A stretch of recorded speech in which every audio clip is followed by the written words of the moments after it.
Sports से जुड़ी किसी भी छोटी या बड़ी अपडेट के लिए सब्सक्राइब करें स्पोर्ट्स तक और साथ ही किसी भी नोटिफिकेशन को पाने के लिए बेल आइकन को दबाना ना भूलें।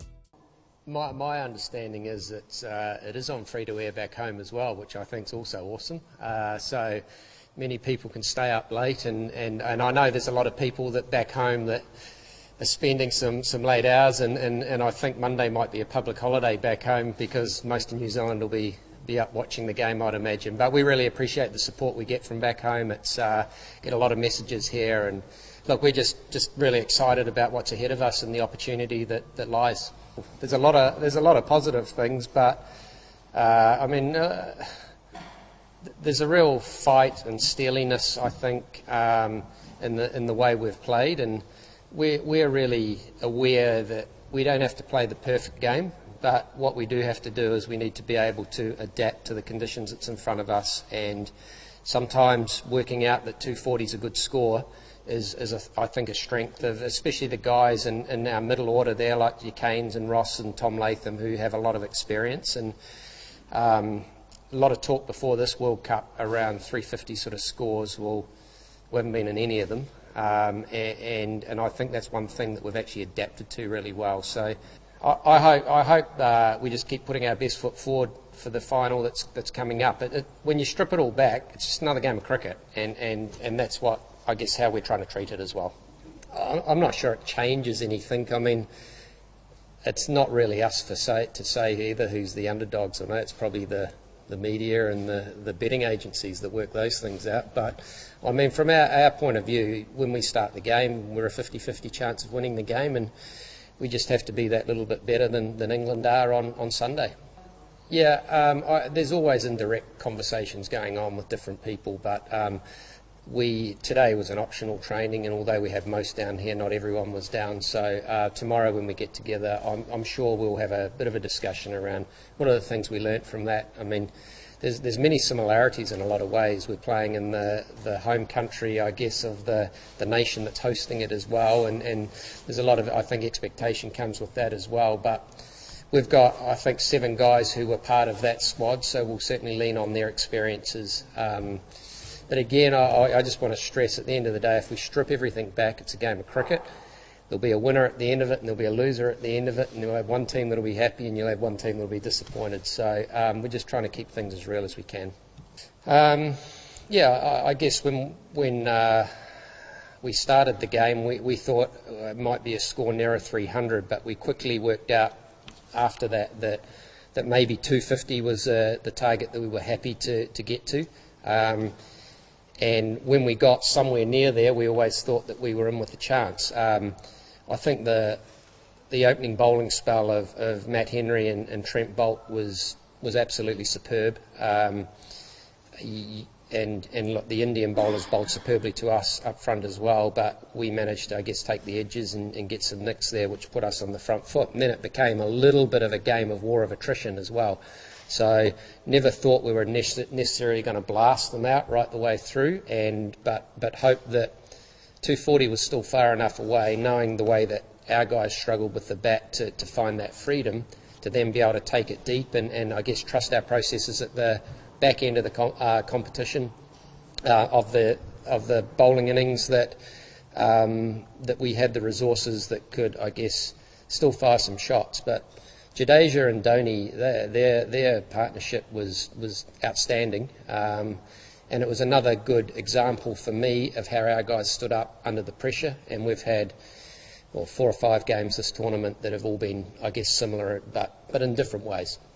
In 1990, I was lucky enough to be on the ground staff at Lord's here, and you had different duties when you turned up. So one of them was pavilion duty, where you got to clean the windows and take the mail around, and there was selling scorecards and a wee bit of scorebox duty as well, which was pretty cool. So look, I mean, it's a great experience, and coming back here at any time. Playing Australia here a week or so ago was also great, but I guess just the extra emphasis of what this is about makes it even more special. And we I guess as a team worked on 3 key goals of the different stages of the tournament, and we've achieved 2 of them, so now we've just got 1 to go. There's pressure on both teams. I mean, it's how you handle that and what's made of it. I guess the exciting thing is neither team's won a World Cup, and both have had some, I guess, finals experience and stuff as well. But you're going to have a different winner than last time. Look, I mean, I think there's pressure on both teams, but being that England and India were the two that have been touted as the winners, then maybe there's more pressure on them. I don't know. Possibly. I mean, we've had 6 or 7 guys that were in that experience, and that we've also got 8 or 9 that weren't. So, I mean, until you actually face it, it's hard to know. You can do all the scenario training and everything you want around it, but you can't actually replicate what goes on in big moments like this. And really pleased how we came through the semi-final, and I thought a lot of the characteristics we talk about as within our team came through in that, which was really good. Yeah, absolutely it could. I mean, Martin played beautifully in the nets today, and just trying to get that freedom into him and playing that way. So, I mean, who knows? I mean, there's no promises in cricket. You can change the order, and then the other guy coming in could go and get a first baller as well. That's just the way our game works. But look, I'm still confident that Martin has a lot of, I guess, big match experience under his belt. He scored a lot of hundreds and very big hundreds for New Zealand, and he's done it in England in the past as well. So hopefully he can show what's on offer on Sunday for him. Oh, no, I don't think so. I don't expect it to be friendly out there. I mean, any time you go out and face bowlers bowling 140 plus, it's not that friendly. So I don't expect it to be that, but I mean, it's both teams will play the game really hard in the middle and probably have a beer afterwards as well. Yeah, I think they do, and England have obviously looked at their performances over the last 4 years, and they've become a real force in world cricket as well, and it's I imagine that's why they start the game as favourites. We haven't had a lot of chat around it. I mean, we'll talk briefly around the expectations and pressures and things like that, but at the end of the day, it's a game of cricket, and we'll try and just keep it as I guess real as it is, and strip it right back to watching the ball that's coming down or bowling the ball and just playing what's in front of us. Yeah, I think in the semi-final versus India, the wicket itself really suited Mitchell Satner and Jadeja and the likes of those guys that could come in and bowl quite fast and into the wicket, and there was enough variation that some went quite big and other ones just skidded on, and that I guess makes the spinners who attack the stumps there a little bit more dangerous, because some go and some don't. I mean, Mitch's first spell the other day, I think it was 6 overs, 2 for 6 or 7 or something like that. It was unbelievable. It was world-class bowling, but it still shows when Jadeja came hard at the end that you've got to be brave to take that on at times. But look, he's a special bowler for us. He's got really good control of line and length, and I think his ability in T20 cricket has helped him in the longer games of 50-over cricket as well, of being able to defend himself when people come after him. It's great. I mean, it's nice. It's what we're here to do. I mean, ultimately our goal is no different to the players. We want to get as far as we can in the tournament, but our job is just to support the players to get there as best as we can.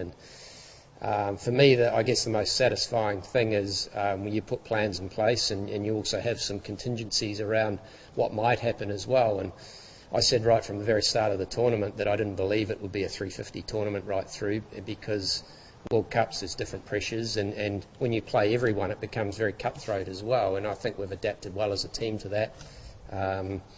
We've won games that we've had to win, and we've won a lot of tight ones, and that's particularly satisfying when you think back to Bangladesh, West Indies, South Africa, India. There's been a number that could have gone either way. Pakistan was one that we lost, that another wicket or two a little bit earlier could have been different as well. And at the end of the day, you want to win a tournament, you need to win some close ones like that. And I guess we've had 5 games now, I think, that could have gone either way, and we've come out right side 80% of the time, which has been really pleasing.